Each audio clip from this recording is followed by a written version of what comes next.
மணி மதியம் 2 இருக்கும். மல்கோத்ரா நிவாஸ் என்ற பெயர் பலகையோடு பிரீத்தி சுனில் வீடு ரித்விக்கை வரவேற்றது. தனக்கான ஆர்டர் காப்பியை காட்டி பிரீத்தியின் அறையை ஷில்பாவிடம் கேட்டான். அவள் மேலே ஃபர்ஸ்ட் ஃப்ளோரில் 3வது அறை என்று சொல்லிவிட்டு தன் அறை சென்று கதவை சாத்தி கொண்டாள்.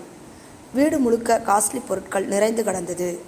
மிகப்பெரிய பங்களாவான அந்த வீட்டை நன்றாக சுற்றி பார்க்க வேண்டுமென்றால் நிச்சயம் ஒரு நாளாவது முழுவதும் தேவைப்படும் என்பது அவன் கணிப்பு.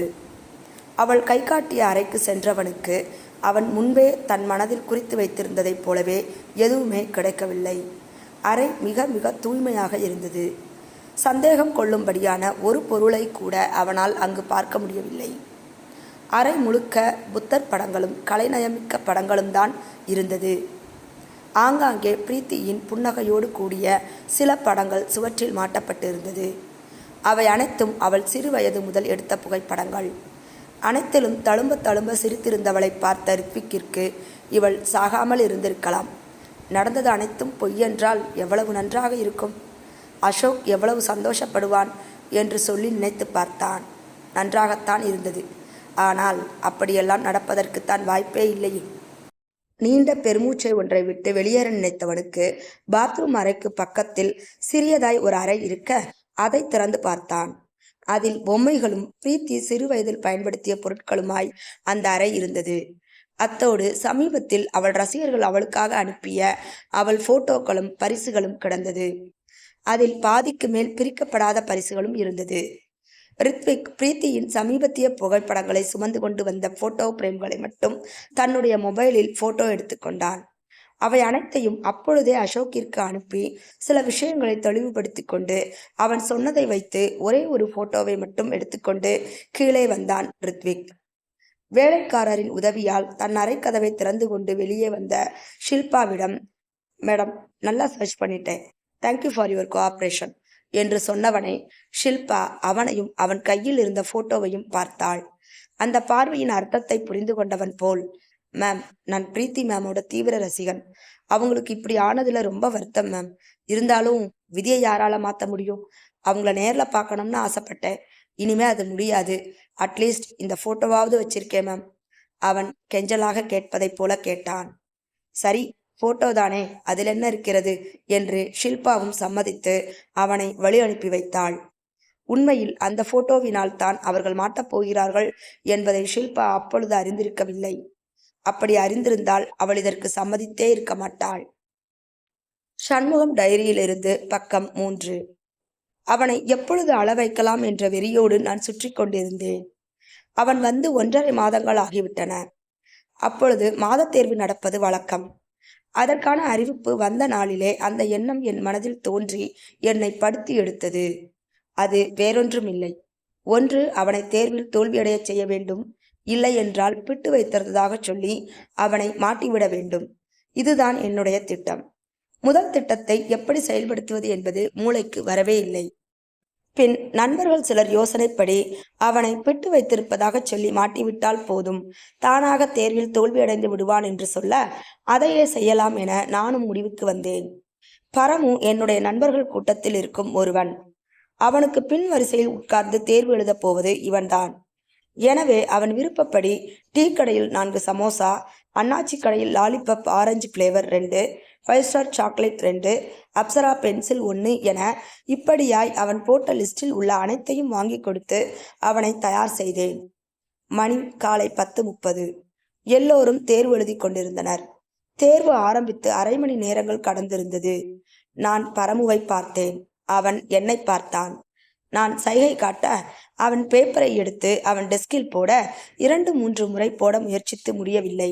4வதாய் போட போகும்போது டீச்சர் அவனை பார்த்து விட்டார். அவனை மிரட்டவும் அவன் பயத்தில் அனைத்தையும் சொல்லி என்னையும் மாட்டிவிட்டான். என்னை பார்த்து கடிந்து கொண்ட ஆசிரியர் நேராக இவ்விஷயத்தை பிரின்சிபலுக்கு தெரியப்படுத்தி என் பெற்றோரை வரவழைக்க ஏற்பாடு செய்தார். எனக்கு அவர் மேல் இருந்த கோபத்தை விட அவனை பார்க்கத்தான் கோபம் முட்டி கொண்டு வந்தது. இப்பொழுதே அவனோடு அடித்து சண்டையிட வேண்டும் என என் மனம் ஆக்ரோஷத்தில் துடித்தது. என்னுடைய அப்பா வரும் வரை நான் பிரின்சிபல் அறைக்கு வெளியிலே நிற்க வைக்கப்பட்டிருந்தேன். எனக்கு இதை குறித்தெல்லாம் பயமில்லை. என்னை பற்றி எப்பொழுதும் பெருமையாக நினைத்து கொண்டிருக்கும் என் அப்பா இதை கேள்விப்பட்டதும் என்னை பற்றி என்ன நினைப்பார் என்று நினைத்து பார்க்கும்போதுதான் கவலையாக இருந்தது. அந்த கவலையிலே நான் வெளியில் காத்திருந்தேன். அப்பா வந்தார். நாங்கள் இருவரும் உள்ளே சென்றோம். பிரின்சிபலும் டீச்சரும் என்னை பற்றி குற்றப்பத்திரிகை வாசித்தனர். நான் அப்பாவை பார்த்து கொண்டே இருந்தேன். அவருடைய பதில் என்னவாக இருக்கும் என்பதை தெரிந்து கொள்ள ஆவலாக இருந்தேன். நான் மட்டுமல்ல, பிரின்சிபலும் டீச்சரும் சேர்ந்து ஆச்சரியப்படும் விதமாக என் அப்பா சொன்னார், விடுங்க மேம், அவன் இதை வேணும்னே பண்ணியிருக்க மாட்டான். ஏதாவது விளையாட்டுக்கு தான் செய்திருப்பான். இது போல இனி செய்யக்கூடாதுன்னு நான் கண்டிச்சு வைக்கிறேன். இந்த ஒரு முறை நீங்க எனக்காக அவனை மன்னிச்சிருங்க மேடம். எனக்கு தலைகால் புரியவில்லை. நான் இதை நினைத்து என்னென்னமோ கனவு கண்டு வைத்திருந்தேன். அப்பாவோ ஒண்ணுமே இல்லை, கவலைப்படாத என்று சொல்லி அந்த பிரச்சனையை மிக இலகுவாக முடித்து வைத்தார். எனக்கு பேரானந்தமாக இருந்தது. நானும் அப்பாவும் பிரின்சிபல் அறையை விட்டு வெளியே வந்தோம். நான் அவர் கைகளை பிடித்து கொண்டேன். அப்பா, ரொம்ப தேங்க்ஸ்பா, பயந்துகிட்டே இருந்தேன் என்று என் மகிழ்ச்சியை வெளிப்படுத்தினேன். பதிலுக்கு என் அப்பாவோ, எதுக்கு பயந்த? நான் சொன்னது தானே உண்மை, இல்ல வேணும்னே பண்ணியா? அப்பா லேசாய் கடிந்து கொள்வதைப் போல குழப்பத்தில் என்னை பார்த்து கேட்டார். நான் சட்டென, இல்லப்பா, நீங்க சொன்னதுதான் உண்மை. ஃப்ரெண்டுக்குள்ள பெட் கட்டினோம்ப்பா, அதான் இப்ப புரிஞ்சுக்கிட்டேன்ப்பா இது தப்புன்னு. இனிமே செய்ய மாட்டேன், சாரிப்பா, நான் சமாளிக்க முயன்றேன். உடனே அதை ஏற்றுக்கொண்டவரைப் போல என் அப்பா, இதையே தான் உன்னோட ஃப்ரெண்டும் சொன்னான். ஆரம்பத்தில் உன்னோட டீச்சர் ஃபோன் பண்ணும்போது எனக்கும் கோபந்தான் வந்துச்சு. அந்த கோபத்தில் தான் வந்தேன். அப்போ தான் உன்னோட கிளாஸுக்கு போனப்ப நீ இங்கே இருக்கன்னு சொன்னாங்க. நேராக இங்கே வரும்போது தான் உன்னோட ஃப்ரெண்டு என்னை பார்த்தான். அவன் தான் சொன்னான், நீ இதை விளையாட்டுக்கு பண்ணேன்னு. அப்போவே உன் மேலே இருந்த கோபம் போயிடுச்சு. இப்படி அப்பா சொன்னதும் எனக்கு அந்த ஃப்ரெண்டு தெரிந்து கொள்ள வேண்டும் என்று ஆவல் வந்தது. நான் நினைத்தேன், ஒருவேளை அது பரமுவாகத்தான் இருக்கும் என்று நினைத்து அப்பாவிடம் அவன் பெயர் சொல்லி கேட்டேன். அவர் இல்லை என தலையசைத்தார்.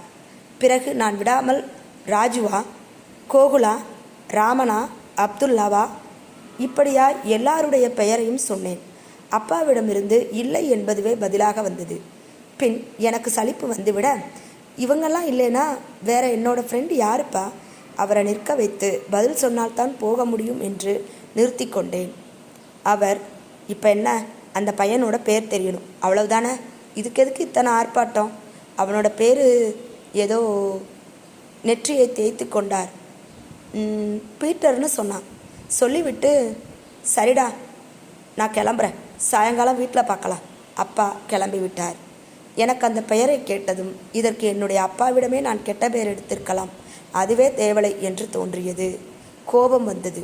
கண்கள் சிவக்க நான் என்னுடைய கிளாஸ் ரூமை நோக்கி ஓடினேன்.